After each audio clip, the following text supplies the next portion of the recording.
don't show prep. So, so he had no idea. I just barely make it in. I'm sure you can tell, but we don't show prep. I mean, let's put the cards down on the table here.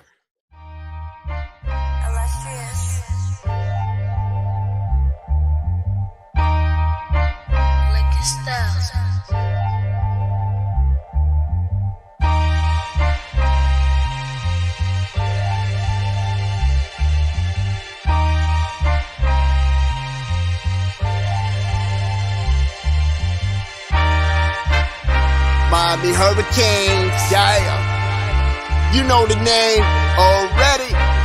It's Mercy, ha ha. It's a 6-rig Kane show.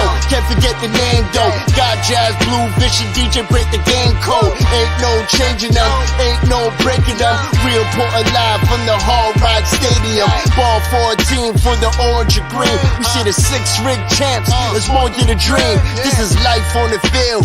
Beyond 100 yards, a hurricane that's never still put a damage to your squad. The 6-rig Kane show. The 6-rig Kane show. The 6 Rings Kane show. You know.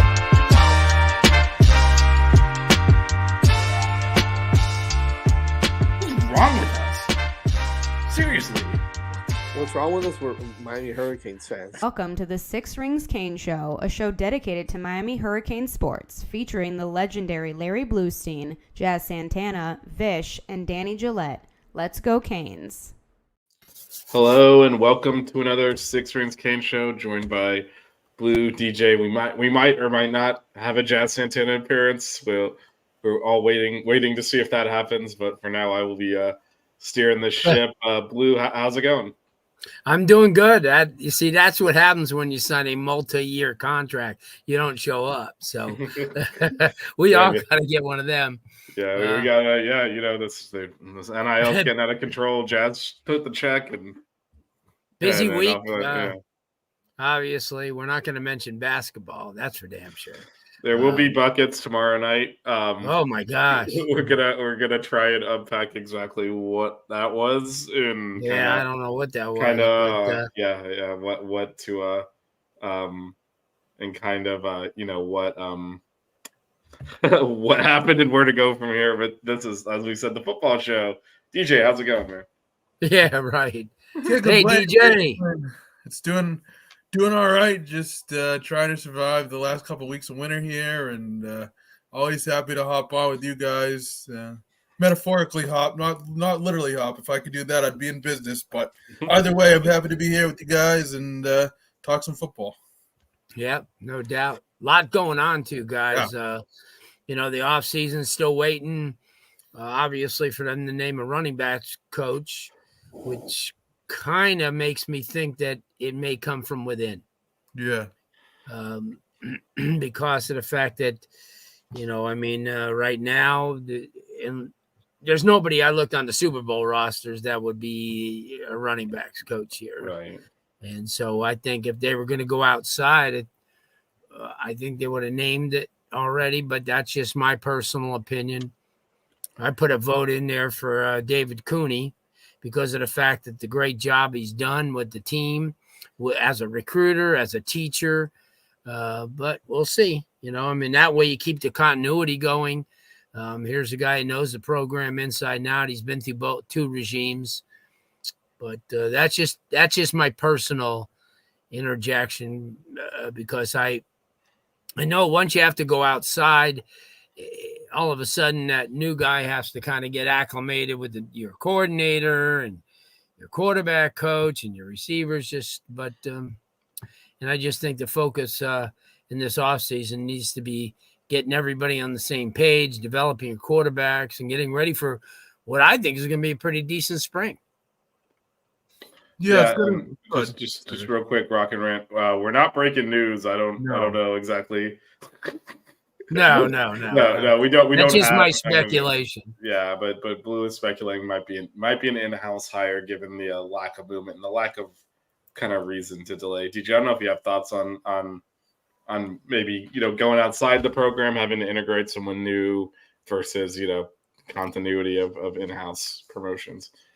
At this point, I would, agree with Blue and say that somebody is going to be promoted from within. I mean, spring practice, it's less than a month away now. And at the same time, you want to have someone who is, somewhat familiar with the program, with this group of running backs. And, to kind of hire somebody from the outside would just be a tight fit and a tight time crunch. Not that, this coaching staff hasn't experienced that before, but at the same time, I think probably from within would be my best bet. And, whoever it is has a great room to work with. So it should make whoever it is job a little bit easier with that stable of backs.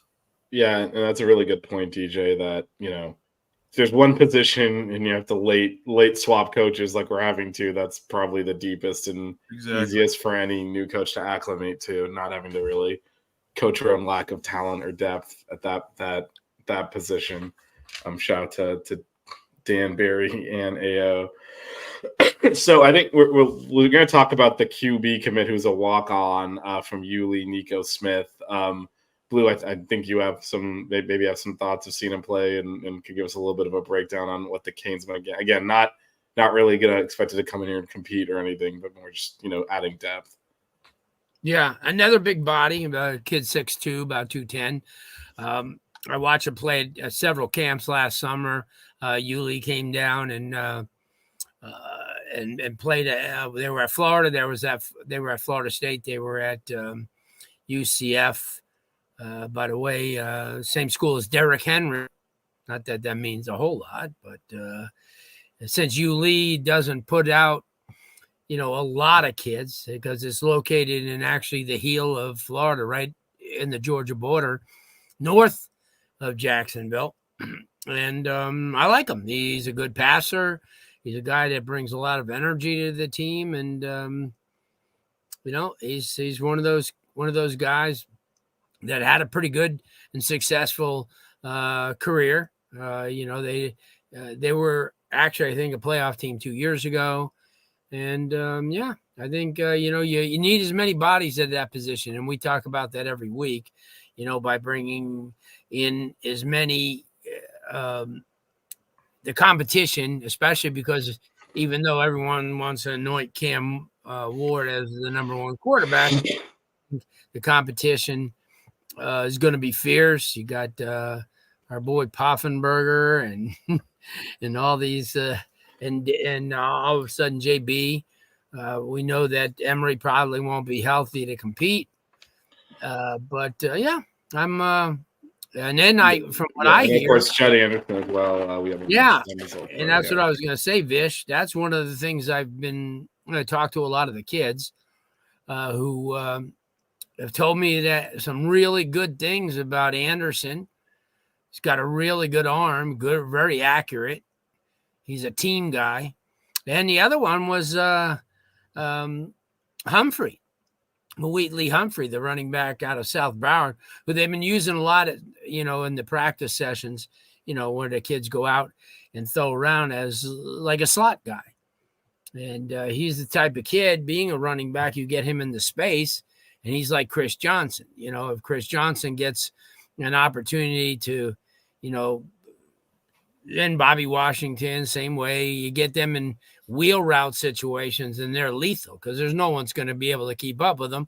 And once they get the ball, remember they're running backs. And that's what guys like Lamar Miller and Duke Johnson, that's why they were so successful, because they could catch the ball. And then once they got into space, it was pretty tough. And I think that both Chris Johnson and Wheatley Humphrey have an opportunity to be that versatile type of back. Lyles too, but Lyles is going to get an opportunity to run the ball from scrimmage first. I think he's one of those type of backs that will be their line from scrimmage runner, and not so much a versatile back, even though he is. But they need line from scrimmage runners, and I try to tell people everybody has a role. And, you have 8 wide receivers, and all the wide receivers can't be the same. You have your slots, you have your outside, your X, your Y, whatever. And that's what makes horse racing. And that's why, when you get a kid that, especially a running back that has the ability to catch the ball, especially in this offense, and especially an offense that really right now doesn't have a consistent tight end, which boggles my mind. But, Me too. All joking aside, me too. Yeah, well, you're a tight end freak, so that's I am. Yeah, I am. No, you're right. It just does. You thought after Mallory, and then all of a sudden, and Brevin Jordan, who was more of an H-backy as he's playing now,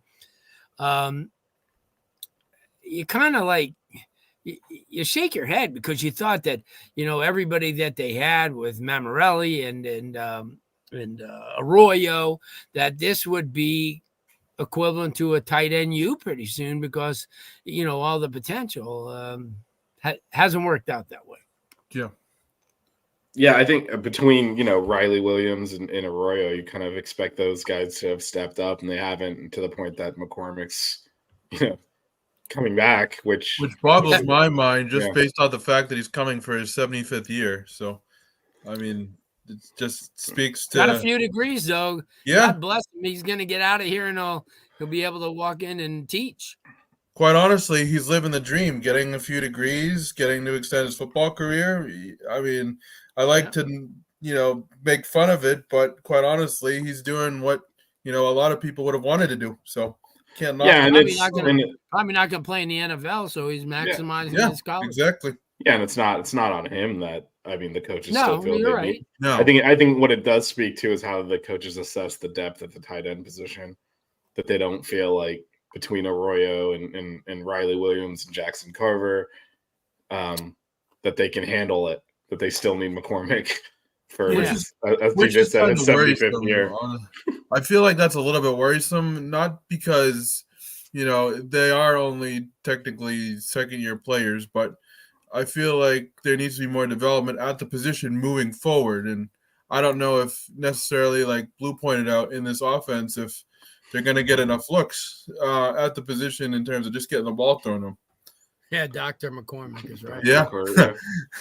I mean, it will be interesting to see with, a totally different style of quarterback if the tight ends are more, used more. I don't know that TBD ever really, even with Mallory here, threw the tight ends as much as he probably should have. Right. It's different styles, different quarterbacks. So maybe there'll be more of an opportunity now. I don't think they're intentionally not working the tight ends. No. They would not have brought, if they were planning on, not focusing on that as a key position, then McCormick's not back because you already have all these other tight ends. And if you're just, using them occasionally as receivers, I do think there is at least an intent to feature them a lot more. But, Arroyo keeps getting injured. Yeah. Riley Williams struggled with drops quite a bit last year. Again, true freshman, it's all expected. Yeah. And McCormick's much more of a blocking tight end. So it's been hard to get that consistency. So I also think Ward's ability to extend plays with his legs when need be, and the ability for a tight end to come back to the football will be interesting to see, because that could open a lot more opportunities as well. I mean, we haven't had a mobile quarterback in, let's see, probably since Sierra King. Yeah. So I mean, that the mobility part that Ward brings to the table and his ability to extend plays may lend itself well to the tight end position in terms of production. Yeah, more people will get open because he's going to be able to extend plays. Right. Well, I think he's going to be able to extend, because we do have Jakari Brown, who's very mobile, but has not really shown an ability to accurately throw on the move. So it's a lot less of a threat. Basically, when he pulls the ball down, he's running. Yeah. And so you can kind of key in on that's a little bit different when you have the run pass threat there. Speaking of quarterbacks, though, so Blue touched on this a little bit with we have Poffenberg, Judd Anderson. Not sure how healthy Emory Williams is going to be come spring. I'm assuming he'll be, ready to go for fall, but, it's a little bit late in the game. So how do we see this kind of shaken out? Obviously, I think it's Cam Ward's job. I don't think there's any mystery there, but are we thinking, Jakari Brown's going to be the backup. I'll start with you on that, Blue, because I know last year at this time we're like, oh, Jakari Brown is probably the backup, and by the end of spring it was Emory Williams. So, is there a chance Jed Anderson leaps up the depth chart here? I agree that Cam probably has to be for what he cost. I mean, he's got to be the guy right off the bat. But that being said, I think Jakari Brown could probably, and I just from the people I've been talking to down there, said he worked extremely, extremely hard. Spent a lot of the Christmas break after they got back from the bowl game, watching film, going over things with the receivers and the quarterbacks, because that's the one thing. If you have, and that's the one thing when Miami was really good in the past, they utilized those, downtime, and, the coaches couldn't be with them, and they go out and throw on their own, and, and that shows the leadership. And I think Tyler kind of lacked that a little bit, I mean, he's really reserved and he's quiet, but I think that Cam's a little bit more vocal. So yeah, I think I'm really excited, like I said, about the spring, because as it looks, if you remember last year, we had 12 to 15 guys that didn't really even take part. You look back at the spring game, and there was more guys on the sideline with their shirts and no pads than anything else. And I don't think that's what's going to be the deal this year. And I think Mario made that clear, that there's going to be some jobs won this spring, and if you're not there front and center, you're going to have to earn your way back when you get healthy. And then, it doesn't seem fair to people listening, but it is fair. I mean, because if you start playing daddy ball and you become, you want to be friends with everybody and say, oh, don't worry, take as much time. Can't do that.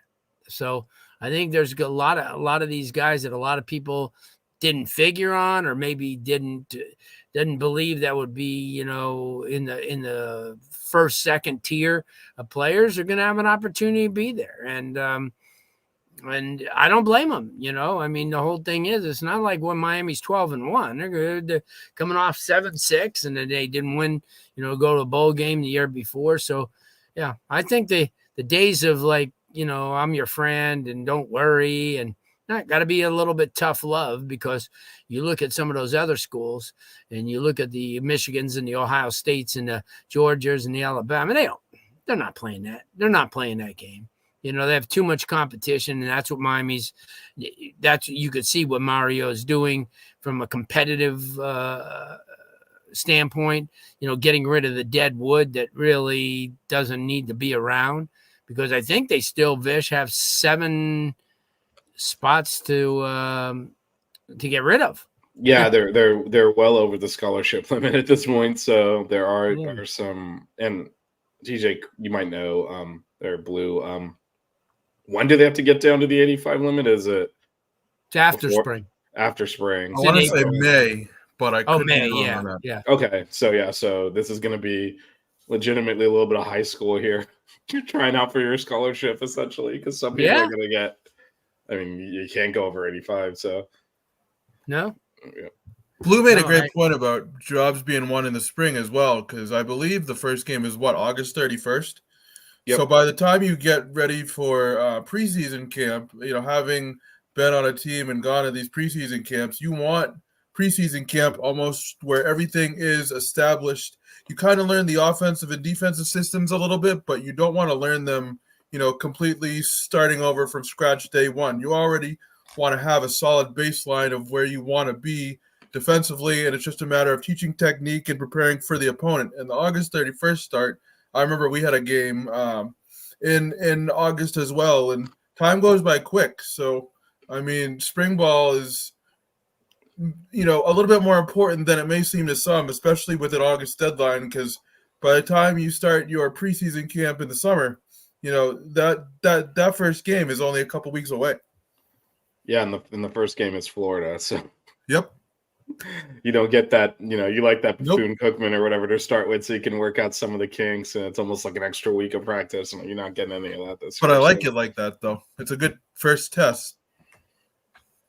I think my opinion on that is if you're like us, where you're the better team, I'd rather have the warm-up game. Because it takes away some of the flukishness that can happen in an opening game where just, you're not sharp or you're working on things, some mistakes happen. Whereas if it's game 2, you kind of work that stuff out and then much better position to just play at your best, which if we play at our best, we'll beat UF easily. Thanks for the kind words, Ralph. Yeah, if anyone wants to hit that like button and boost us, we will gladly take it. So, DJ, what is your take on kind of the quarterbacks? I think obviously it's Cam Ward one. Are you still thinking? I know Blue talked about how Jakari basically didn't stop working after the bowl game and is really gunning for that, I guess, backup role at this point. But is that your take on it as well? Yeah, because no matter his inconsistencies and when he gets on the field, his inconsistencies are a big thing. But by and large, he is a veteran, so to speak, quarterback on this roster. He's familiar with what this coaching staff wants, and given the influx of youth and talent at the position beyond Ward and Brown, I would have to put Jakari at 2 just because of his experience and his ability to at least run this offense and be under center. And this quarterback room is going to be very, very good in a short period of time. But I think this year, let's hope this doesn't happen, but Ward goes down, I think Brown will help kind of bridge the gap between, the younger guys in the room and allow them to develop, at a better level. Something that hasn't happened in the Miami quarterback room in quite some time.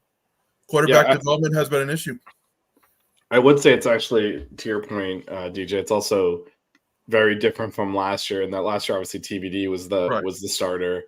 Emory Williams is more similar to him than Jakari Brown is. Now that it's kind of flipped, Cam Ward can and Jakari Brown can do a lot of similar things Cam Ward does. So if we're going to design plays in an offense more around Cam Ward, actually Jakari Brown fits into that a lot more seamlessly than at this point it would be Judd Anderson, because I don't think Emory's ready back from his injury yet. But by fall Emory should be back. But even then, it would be an easier transition to Jakari if like you said, knock on wood, something happens to Cam Ward and we have to go to the backup. But lot invested there. So lot of time, energy, and maybe a little bit of money too. So just a little bit, just a smidgen there. All right, yeah. So I think the quarterback play will be interesting. I think it'll also be I think it'll also be interested to see kind of how they distribute the snaps and all of that. And because, we do have Poffenberger, we have Judd Anderson, how many snaps do they get versus, do we get Cam Ward a lot of snaps so he gets comfortable with the offense, right? He's a veteran guy, but he hasn't run our offense before. So, he needs to work on that as well. Right. And, I think it's also important when you mention the snaps, you want to obviously look at Cam Ward right now, of course, but it's also about the development of the room moving forward. And, getting guys like Poffenberger and Judd Anderson, snaps helps the room long-term and helps the program think about life after Cam Ward. Because, once Ward goes, I mean, it'll be interesting to see how that quarterback room shakes out. And hopefully by that point, you'll have a little bit more of a mature, in the sense that, they have more experience under their belt, room that's ready to go and kind of make an impact right away. Yeah, it's kind of balancing the two things out, the preparing for the future, and also there is now something Blue mentioned, missed a bowl game year 1, 7-6 last year. There's an urgency of now that was not there the first 2 years. Now you can't be year 3, year 4 having those same next year we'll get to 9 wins type of stuff. Like it really should be. It does need to accelerate now, which is also as Blue commented on, why the era of you have your starting job when you come back from injury and whatever is over. Like you gotta earn it on the field. So Jesse, I do see your question on running backs real quick before we kind of shift to that topic a little bit. talk about our sponsor, PrizePicks.com, the presenting sponsor of 5 Reasons Sports, 5 Reasons Canes, our new branding, which we'll talk about in a minute, and the 6 Rings Cane Show, of course. So the way you play is simple. You pick 2 to 5 players. You bet the over under on stats. If you get them all right, you win. The more you play, the more you include in your bet, the more money you can win. And if you play today and register for a new account and use the offer code 5, that's the number 5 spelled out, FIVE, 5 Reasons Sports, and PrizePicks.com will match your first deposit up to $100. That's PrizePicks.com, offer code 5, that's FIVE. I'm sure you can find some interesting Super Bowl bets to throw in there, so definitely check that out. PrizePicks.com, offer code 5, FIVE. All right, so Jesse asked a question about Citizens Health. First of all, I don't know, do we know anything on this, Blue? Do you have your... No, I don't, and that's been my question. I mean, we haven't even been able to take the wrapping off of this guy, and if you ever watched him during his high school years and watched tape, this kid's a man child. I mean, and I've just been waiting, for them to, but he's still in the process of getting better. I need to delve into that and find out a little bit more. Maybe, when we come back next Tuesday, I'll maybe have an answer, because I want to ask that question to a couple of the people down there, because I really am. I mean, he's the type of guy, when I saw him, and I saw his tape, DJ, you watched it. I mean, you can't. You remind me of Tyrone Moss and the fact that you couldn't hit him. If you were going to tackle him, you'd have to get him by the ankles or get him up top, because if you were going to go from the belt buckle to his knees, he'll bounce right off of you. And that's what Tyrone did. And I think that's, I'm not saying Citizens Tyrone, but he's got a lot of that, that type of instincts. And yeah, I've been waiting for that. And I mean, I count, you look at all the running backs on any major roster, and it doesn't make a difference how many you carry, because you're going to get in these games where you're going to have injuries every week, and the running back gets, look at even Mark last year went down in a couple of games and he wasn't 100%. So they had other guys to stick in there. So, I mean, you still, like I said, you still haven't taken the wrapper off of Chris Johnson, Bobby Washington, guys like that who are capable of running the ball from the line of scrimmage. And I think Citizen, if his film and his high school production was, an indication, he's going to be pretty damn valuable. And I mean, it's tough to speculate because of the fact that he hasn't played in 2 years now. And, so he, to me, if he's got any type of future in this program, he's got to play this spring. He really has to, because if you go another off season, no, yeah, and I mean, he was cleared. Norman, yeah, thanks for the donation. He was cleared to stand on the sideline. Yeah, I mean, it's hard to get a read on that. So he was fully dressed out. He was cleared. He went to the game, like you said, but there was no way, even if he was like physically able, they're going to put him onto that damp baseball field and have him play after 2 years of it. This never was going to happen. Right. So we don't know how healthy he actually was. But yeah, technically he was cleared for the bowl game and suited out, which is more encouraging than anything else we've had in terms of an actual update. But and Jose says someone close to him, be very close to the start of the season. It will be 100% by the start of the season. I mean, but that's the problem that Blue's been highlighting.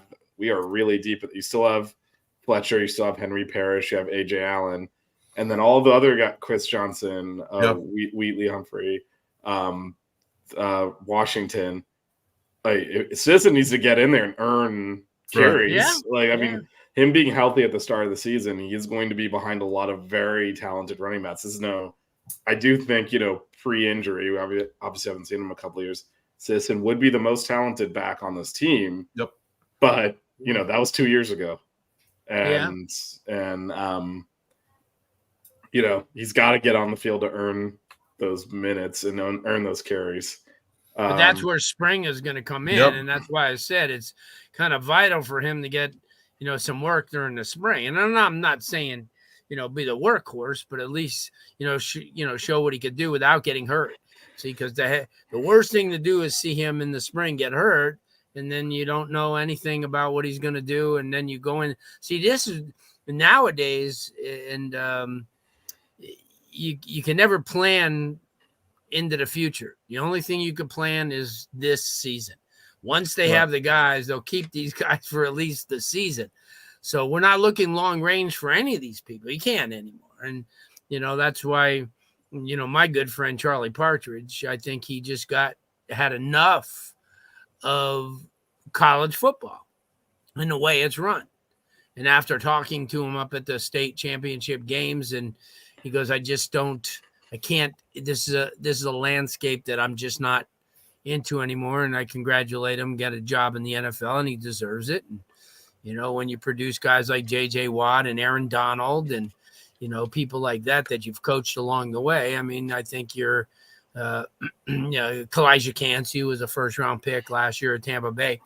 I think you kind of prove yourself, and that's what I think we're going to see more of, guys. I think you're going to see the older guys, and I'm saying 40s, early 50 type guys that are, if they have NFL chances, they'll take them. Yeah, we saw that with Hafley, Boston College's coach. Yeah, I was just about to say, straight up quit a head coaching job to go be a coordinator in the NFL, so we don't have to deal with it. However, but you can understand that, Vish, because just the way the landscape is, you go into any type of, anybody's board, DJ, you go on and any board in college football, and you go into the room, and you really can't project anymore, because right now Miami's trying to recruit for that 2025 class. But as soon as that cycle is ended and the season starts, they got to recruit their own kids to stay. And that's the toughest part of this whole deal. And I think that's where the college coaches, are going to get a little bit tired of that. And, and I think in some crazy way, I think that was a determination, with Nick Saban, because of the fact that, he's not going to rule the roost anymore. Because of the way that everything is. And I think that he probably, and he well deserves one of the best coaches of all time. But at the same time, there's guys, I think if it was a different time and we didn't have this NIL and there weren't these transfer portals, I think a lot, and you're going to see, I think it's going to force the hand of a lot of these coaches that are in their 40s and early 50s. I think this is going to be a young man's game pretty soon, where a lot of these 20s and 30-year-olds are going to be jumping into head coaching roles and coordinator jobs, and because they just want to cut their teeth. But I think now you're going to find out that the NFL is going to become more prevalent for a lot of these guys, to go from, a DB coach at Georgia to a coordinator at the NFL level. And there's so much turnover every year that it's going to happen. I mean, there's turnover every year in the NFL. And, you look just now, the Dolphins hired, a guy who was, a position coach for their coordinator, and, and certainly that's going to happen now. I think you're going to see a lot of because everywhere, guys, that every year there's going to be turnover in the NFL. Yeah. I mean, there's always going to be somebody on the bottom side, and everyone goes, well, let's make a change. And I think you're going to see a lot more college coaches put their name in the hat than they have in the past.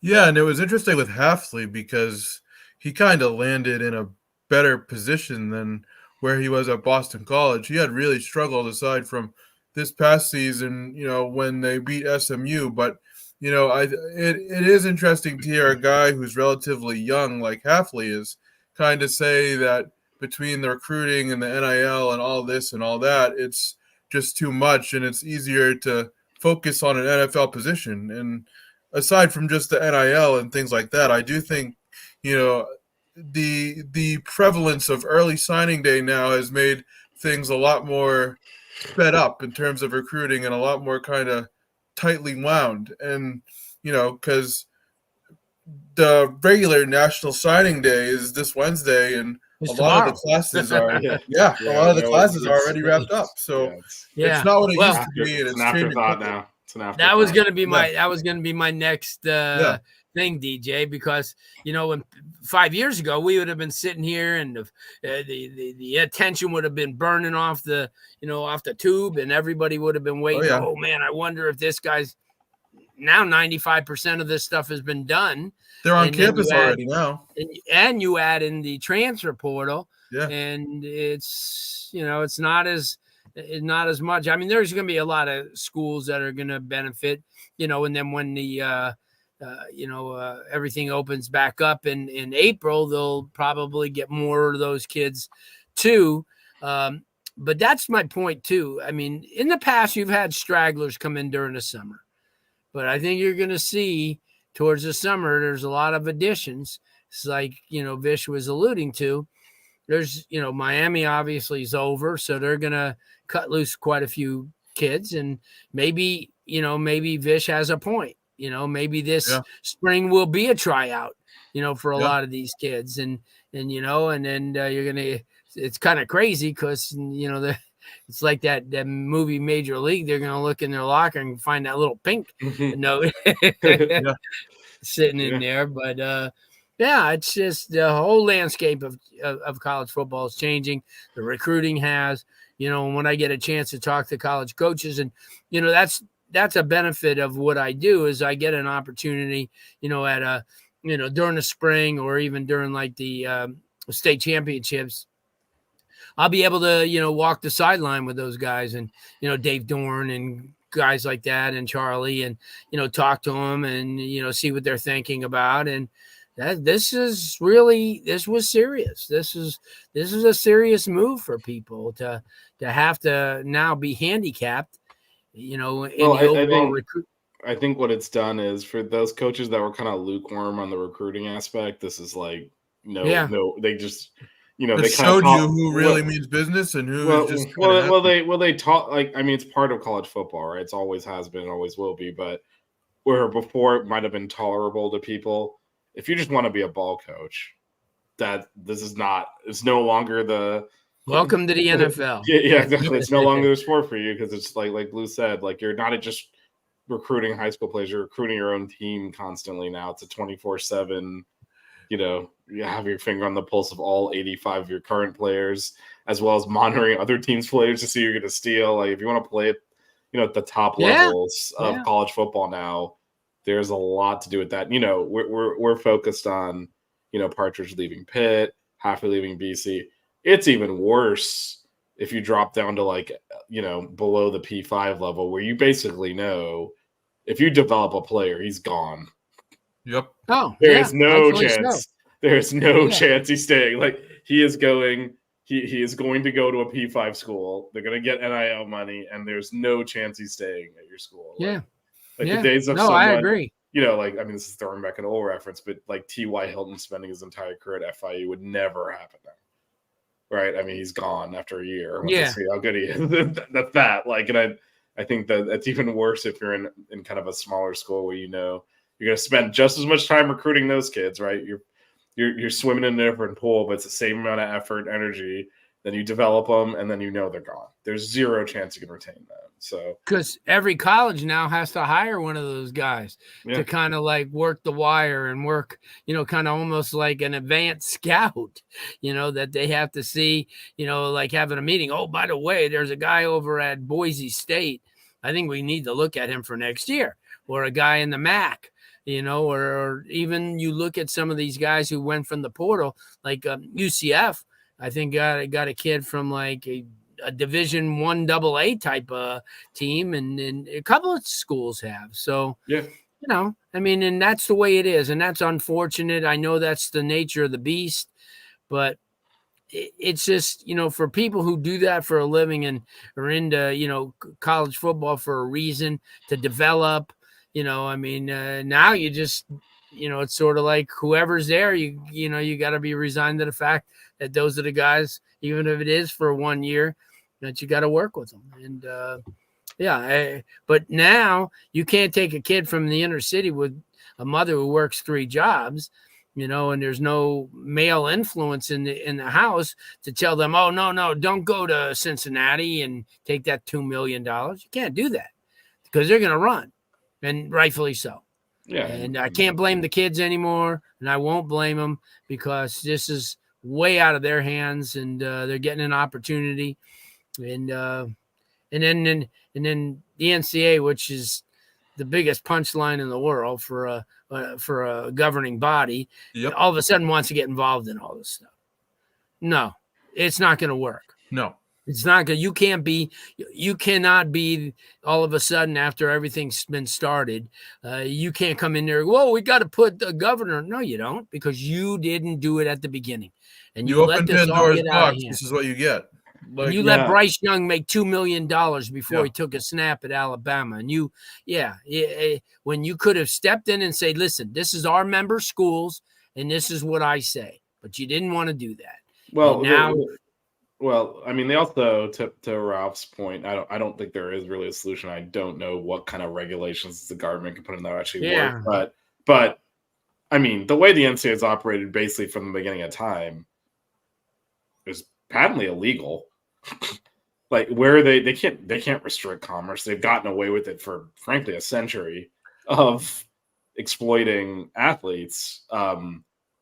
We're in the United States of America. It's a free market economy. Like, if someone wants to give you money to do something, there isn't a legal means to restrict it. And I think what changed on the NCAA, I don't know what their solution was, because once the state governments started getting involved in enabling all of this, the NCAA never had legal backing to do any of the stuff they do. No, it was almost like it was an agreement amongst the schools to play ball and not challenge it. And because they're all getting fat off the money. But once the state government's got involved, once the players started suing, the Ed O'Bannon case had moved a lot of stuff, because they're basically like, you're making money directly off of me, and I'm not allowed to take money. That doesn't make any sense. And because they then lost that, it's wide open, because there was never any actual rationale for the regulations. And actually the Dartmouth thing this week, where they're allowed to unionize. That is probably the path towards some sort of rules system, because the players are a union. You can negotiate with a union, collectively bargain rules, which is how all pro sports in this country are governed. But absent that, no one can tell anyone how much to pay me. I'm a normal person working in this country, and if someone comes and wants to pay me 20 times what I'm getting paid now, I'm going to quit my job and go take it. No one can stop me. There are no limitations. Quote unquote, you're not an amateur. See, these athletes are amateurs. Well, by the NCAA's definition, which has no basis in reality, and I think that's the problem. That's the problem they ran into. They've always been walking this tightrope of, they want to restrict everything. They legally really can't. Like, it violates the Sherman Antitrust Act, everything they do. But it did forever, though. And I know, and they kind of got away with it for a long time. Yeah. Based on a long time. Yeah, they had over 100 years. Yeah, they had political backing, right? They definitely had political backing, which helped a lot. But once that landscape changed on that, like I said, once the state governments got involved, they said, you know what, we're going to enable this. It was game over. Because once they lost their political backing, they never had the actual legal standing. It was just they had a lot of political power, and there was a lot of powerful interests in play in terms of keeping the kids down and keeping them in their place. And so it was almost on a, we'll all agree to do this, but the people at the center of it, the players, they never had any agency, and now they do.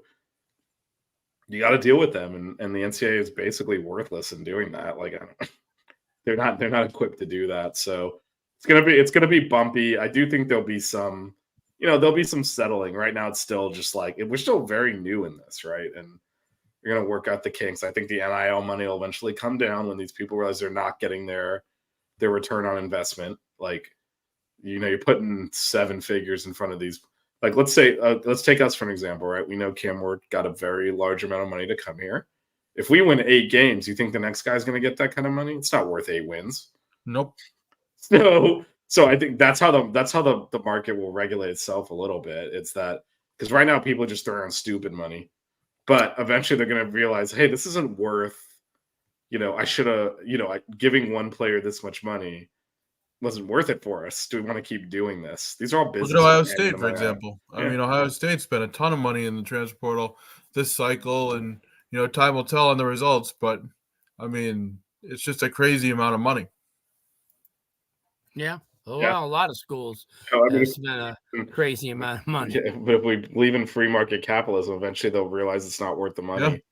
Or if it is worth the money, then the players should get it. If they think it's worth, $1 million to win Yeah. to a player, then some of these boosters it probably is. But as well as I do, it's all about the mighty dollar, and that's what's. Yeah. And I mean, in like Jazz and I were talking the other day. Who do you blame? You blame the University of Miami. They started this NIL stuff with De'Ara King. They started the transfer portal. When you think about it, they did. They started all this stuff. And I still remember the day that they worked out that deal with De'Ara King, that he'd go to that little nightclub and he would sign autographs and they'd give him $1,000 for the night. And I'm thinking, oh, geez. And now that's nothing. That's like a joke. But everything's got to start someplace. So I'm just, now, in my position, I really can't bother myself with all this because there's nothing I'm going to be able to do, but I can look at the kids that are coming up, and that's what I do. And we've had a lot of great opportunities over the last couple of weeks. Last week at Battle, and then this past week I went to a offensive line camp, guys. I'll tell you. Just real quick before you do that, I do Go ahead. have I'm one sorry. question on the current team, and then I definitely want to talk. Blues got some interesting stuff. So Ralph did ask a question I wanted to get you guys' thoughts on. So kind of related to what we're talking about with so much turnover on our team, but not just the Hurricanes, like across the board. Like, do you think it's possible for the Canes to make it into this 12-team playoff this year, given all the moving parts? Because I think while we might look at the current roster and say probably not or whatever, this is going to be a perpetual problem every offseason. How do you gel the team together and pull them together and get them ready to play? But to be honest with you, that's not just Miami's problem. That's a lot of schools. SC got 23 new faces. Alabama's got a whole bunch. And everybody's going to be in a situation where you're going to have to gel.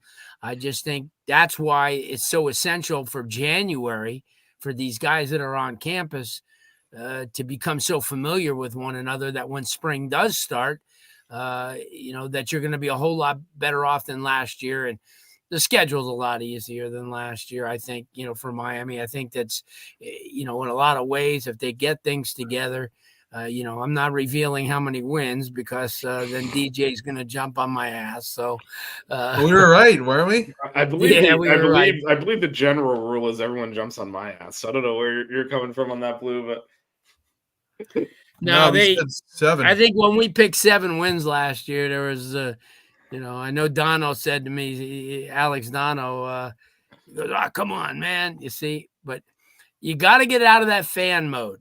It's tough, and everybody loves Miami, and everyone who watches this, our show every week, they wouldn't be watching it if they didn't like Miami. So you got to think, out of the box. But I just think that you look back 2 years ago, and the roster now is 1 billion times better. Come on. Right. It's 1 billion times better in almost every facet. And that's why I think that you guys are right. You got to have, everybody's got to be on the same page. But that's why it's so essential to have all your position coaches in. I know they're burning the midnight oil as we speak. They're in there, they're evaluating, they're coming up with different, so they prepare in the off season for spring. I mean, they do. I mean, they have everything they're going to go over. They're getting bigger and they're faster and they're stronger, and the guys are on campus, and and that's important. This is the most important. January into February, the most 2 important months of any program, because you develop kids. And I've said this, 1 billion times, that I was never for going in early because I just never really understood. And then I kept seeing high school kids that I saw in December come back 5 months later after spring. And you look at them and you go, oh, man, they're bigger. They're more wiser because now they're going to college and they're mixing in with, 21 and 22-year-olds that have been there and have seen a lot of maturity, so they get mature, just by being with older teammates, and now their habits of, a lot of them have never been away from home before, and now they've got to kind of like regulate themselves, going to bed, doing their wash, things like that. And they become more mature just, by osmosis. And I think now that is a real key, let alone what they are physically and what they are from the, standpoint of working with college coaches and sitting in film rooms with them rather than the high school guys who, I'm not taking anything away from the high school coaches, but they're teachers. They're not college. They're not coaches. And these guys are coaches that get paid to be coaches 24/7. And you're getting guys like Jason Taylor, and you're getting, people like that who are there to teach and they're there to coach. They're not there to be your, like, I'll see you after algebra. No, they're there. And, I was never for it in the beginning, but then I kind of started warming up when I saw a lot of these kids who really left in December as babies, and then you see them in May that they come back because they actually go to prom and, because a lot of their college duties are over for the spring. And you say, wow, look at that. Look how big he got. Well, I'll tell you what, the kid Tatum Bethune, who starts at FSU, his dad was a principal at Miami Central, and he left early to go to to Central Florida. And he was the first one I really saw that in, because when I saw him come back, I believe it was for the Central Spring game that year. And I'm thinking, damn, look how big he got. And, and he just seemed like more of a mature person. So, yeah, I think that there's a lot of ideas that are bad in college, but and now the private schools are letting their kids go in early, which was a big sticking point. Because if you remember when Miami got those kids, all those guys like Thad Franklin and Smith and everybody from Chaminade, they couldn't come in until, May, June. And now a lot of those guys are on campus now. And, and I get some really good reports of how there's a lot of enthusiasm in this class. And you get guys like Derek Plass, who, has been that ringleader from the beginning when he, friend of the show. Yeah. Yeah. Friend of the show. Sounds like Mark Hochman now. Yeah. But we had him on once. That's good enough. He's friend of the show. Yeah. He's a friend of the show. But yeah, that's what I'm saying. So now they get to go in earlier. But I'll tell you, and I'll say it all the way through. I'm going to try to get to a couple of spring practices this year. Sometimes I get in to come in when a lot of the media can't, and I'm going to utilize that like last year. And, because I'm really anxious, to see this team, and to see what it's going to be. And and hopefully next week we'll be able to talk about the new running backs coach and but you got to hire one of those. And if they picked up anybody else on this National Signing Day, which they could still, you never know. Yep, they definitely could. So I guess, Ralph, to answer your question, I think this is the case for every team now. You're going to have just a ton of turnover on the roster, and that's why it's important to have as many pieces in place in spring, including the freshmen on campus, so that way you can, get those extra practices in so you're ready for the season. Just real quick before we talk about the lineman camp, you missed the Niko talk. So he's a 24 kid. He's a walk-on from Yulee. Go all the way back to the front of the show. Blue gave us a detail breakdown. Seen him play multiple times. You won't get that level of detail anywhere else, so definitely check that out. Yeah. We don't want to be spoilers. Yeah. And then speaking of going places where basically no one else goes and giving us evals, lineman camp here out this weekend. National lineman camp. We got kids in from California and then Georgia and Texas and Ohio and Virginia, West Virginia, and this was held last week in South Florida. We were really pleased to be invited to it, and it turned out really good. And the California team obviously was loaded with kids. I mean, they had the kids from Santa Margarita, Diego Chavez, who was 6'6", 280. And then all of a sudden I look over on the California team and guess who's helping out and giving encouragement. There's two current University of Miami stud freshmen. Obviously, Francis Mawanoa was over there because he's got some homeboys on from the California team, and that was great to see. And then Frankie Tinalau, who is another guy who getting bigger, Another friend of the stronger. show. Huh? Another friend of the show. Yeah, another. Called us from Australia. And we got him from when he was in Australia. Yeah, we got a global interview there. Yeah. Well, and I had, and I got a chance to talk to both of them, which was great. It was a setting where, it was really, you roam around and, I walked around with them and they're kind of evaluating kids. And we got a chance to see a lot of local kids as well, which I was excited. A lot of these players that are going to, I don't know if you guys remember Jason Gathers, University of Miami running back in the day.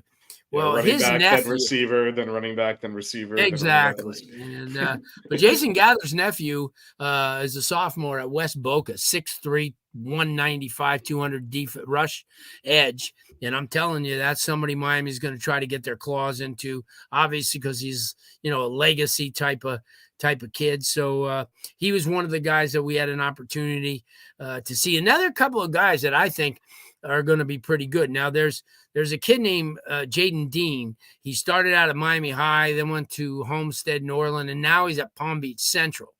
And this kid's a big-time lineman. He's coming out in the next cycle, and I think he's, a 6'5", 300-pound offensive tackle.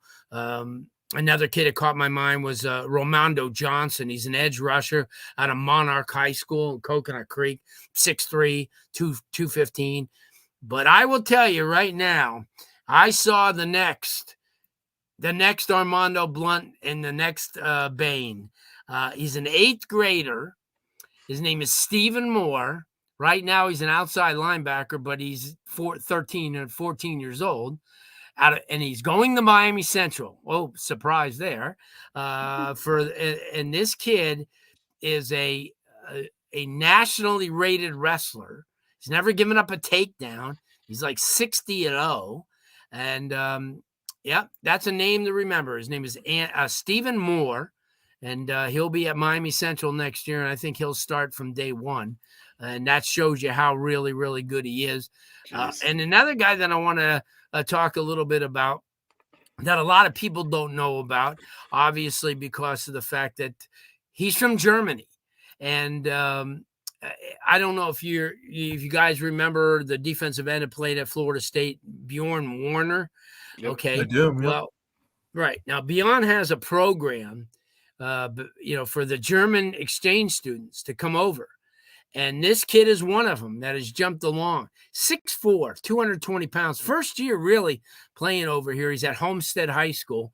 And he's another kid you should keep an eye on. I think Miami's going to start jumping on these kids in the spring because, remember, there's a lot of these kids that they really don't know.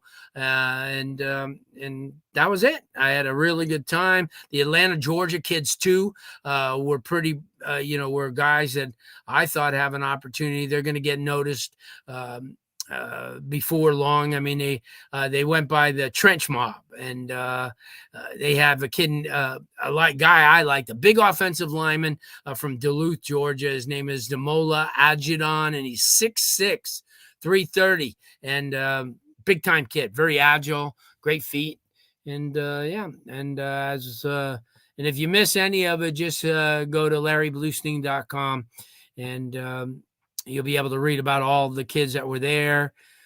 We did a story it came out on Monday, and give you guys an opportunity to read up on a little bit of the things. Again, I don't do many shameless plugs on this show, but we have a lot of things going on. If you're interested in any of the kids from the state of Florida, I have a Prep Red Zone, Florida. So go there, or LarryBluestein.com for Dayton Broward kids. So it's, that's what I do. And I've done this for a long time. I still enjoy it. And I appreciate being on the show here to talk about it with everybody else. Yeah, no, I feel almost embarrassed that you're saying you appreciate me on the show, Blue. You are the show. So No, Yeah, I'm not. yeah. So No. yeah, but I did put the link to Blue's site in the chat. Definitely check that out. Get the Great detailed stuff. You learn a lot breakdowns. just by reading it. And I would say, the distinction between Blue and a lot of the aggregation sites is Blue actually goes out there and watches the kids play and evaluates them, And he actually and- cares about what he writes about. and cares None of about the the kids. kids, So yeah, you're gonna get yeah. a completely different, more accurate, and a completely different perspective than you would get on the aggregation sites. Definitely, I go to places that no one else is at. Blue's a road warrior, and it's great that there's a lot of local talent, but when you have to leave the South Florida area, we are not centrally located over here, so it's a lot. So it's a lot of miles on the car there, but it's in the works. Yeah, and I want to give Teddy Bridgewater a shout out for becoming the new head coach at Miami Northwestern. And that's good thing. Pimp Down mentioned earlier. Yep. Oh, okay, Yeah. Good for the program. He may not be the X's and O's guys yet, but they have a couple of guys over there who do the offense and defense. He's going to be at the beginning, obviously, oversee stuff, and he's going to be more of an administrative guy. But certainly somebody who cares about his alma mater and enough to come back. 2 days after they were eliminated, he was on campus. So that has a lot to say about it. And he's a humble guy, and he still waters his grandmother's lawn by hand, and that's what type of guy he is. We're gonna have him. I might try to get him. I'm gonna get him on our radio show, obviously in Miami. So, good dude. I wish if we didn't have that turnover at that year at head coach, he would have been a Hurricane. Yeah, because he wanted to be at the beginning, and then he wanted to go in early, and we hadn't the Randy Shannon deal. We hadn't solidified that yet, and who was going to be the next head coach. So, but I wanted to give him a little bit of a shout out, and I saw somebody else just wrote about that as well. Yeah, and he obviously made the right choice going to Louisville. So hate to say that, but that definitely worked out really well for him. Long NFL career, and now back home coaching Northwestern. So yeah, big congrats to the local legend, Teddy Bridgewater. So just to kind of wrap things up, plug a couple of things we have coming up on the network here. As I mentioned, we have buckets tomorrow. We're gonna have to talk about that Virginia game from yesterday. And then also, kind of where the program sits. They're obviously in trouble in terms of making the postseason. And we'll preview the Canes do host North Carolina on Saturday. So we'll preview that. I like how you said that. North Carolina. Not the most optimistic voice right there. I mean, North Carolina just lost to Clemson as we were doing the show. So at home. So, they're going to come in. Did you go you went last night? No, it was in Virginia. I'm in Miami. Okay. I am quarantined with COVID right now, which which is why the other thing I'm going to plug is Jazz and I had planned to do a live show from the team store on last Saturday. That got postponed because of my COVID. Okay. But that is a go for this Saturday, so we'll be at the team store. Right now it's like 10 a.m. So if you have not been to the official team store in the Thesis Hotel across the street from campus, also ticket office is right next door too. It's a nice little complex on the first level there. Definitely stop by. We'll be doing a baseball preview from 10 to 11 a.m. So they open up pretty soon, right? Yeah, they're a week out. So yeah, we're going to be doing the preview on Saturday, and then the following Friday they open the season with NJIT. And then no Rutgers this year to open it up. No, they found some other school from New Jersey to play. But after that 3-game set, yes, then they do host the Gators. So that is the second series. So it's gonna start fast. So we'll be previewing that out at the team store. So look out for that. Come out there, say hi to us. We'll be live on the YouTube channel, and it's kind of part of our expanding coverage here. I think y'all are aware, obviously, that we have 6 Rings Canes, which is what you're watching. That's our football show. We have Buckets, our basketball show. We have not named the baseball show yet, but there is a name coming. So we are now overall the 5 Reasons Canes network as part of 5 Reasons Sports. So go search for that, and you'll get the podcast feed. There's a Twitter account. So all of our stuff is kind of branded under that. So this show will go out as a podcast, as do all of our shows on Buckets and all of our baseball coverage as well. So if you search 5 Reasons Canes, subscribe to the podcast. If you subscribe to the old title 6 Rings Canes, it just transferred over, so you didn't lose anything. Buckets has been going out on that for a while as well. So, same thing, different branding. But if you have not subscribed yet, definitely search for 5 Reasons Canes wherever you get your podcasts, and you will get all of our football, basketball, and baseball coverage. So I think that's enough plugging stuff up. So, Blue, TJ, any more before we get on out of here? No, I think you guys said it all. Yeah. And thanks a lot for showing up, Jazz. We'll see you next week. Yeah, Jazz. I mean, I'm not gonna. Jazz did have a last minute thing come up. He totally intended to be here. Yeah. Flo wanted to know if he sold a house. Yeah, I don't know what that's. I think so. So Jazz recently purchased a new home, and has been dealing with a lot of the move-in stuff that's been occupying a lot of time. I'm assuming that Max is referencing that facetiously, but no, this was something else that came up kind of last minute. But so Ruff, we'll be doing a preview. Blue, of course, you're invited to come out to the team store with us. So okay, I'll try. Got a lot of stuff going, but that's all right. Let us know. But yeah, Blue is, for those that aren't aware, as I mean, we're used to Larry Bluestein football expertise. Blue is a baseball guy more than a football guy, so we'll definitely as part of our we're gonna do very similar to what we do with football and basketball, have kind of weekly baseball shows during the season. So we'll try to get Blue on. His schedule's obviously very busy, but I'll try. I'll try to get Blue on as much as possible, and we'll definitely baseball's a little bit more difficult because there's multiple midweek games, and so you got to kind of squeeze the shows in, but we'll make it happen. And yeah, Blue will definitely be part of that coverage as well. So not gonna put Blue's feet to the fire now and give us a full-on preview of the baseball season upcoming. We'll say the rotation is a little iffy. I think we'll be okay at the plate, but more on that on Saturday. So definitely check out the live show. Will be on YouTube. So if you can't make it out to the store, check us out on Saturday. Good stuff. All right, DJ, Blue, thanks for hanging out with me tonight. Thank you. Good job, Thank as you, always, Blue. Vish. Good job. You do a tremendous job in the reliever role there, and what a closer! Appreciate it. Mariano Rivera, one of the best closers of all time. Yeah, yep. I'll take it. And poor DJ having to compliment a Yankee. I feel bad, but we'll get credit where credit is due. All right, we'll be back next Tuesday again. I've got some travel issues, so that's why we're pushed to Tuesday for a couple of weeks. But be back next Tuesday, like Blue said. Hopefully, we'll have a running backs coach. We'll maybe have some kids sign on the dotted line tomorrow as well. So nice. We'll be talking about all that next week. Thanks everyone for listening, and we'll see you next week. Yep. The 6 Ring Cane Show. Yeah. The 6 Ring Cane Show. Yeah. The 6 Rings Cane Show. You know.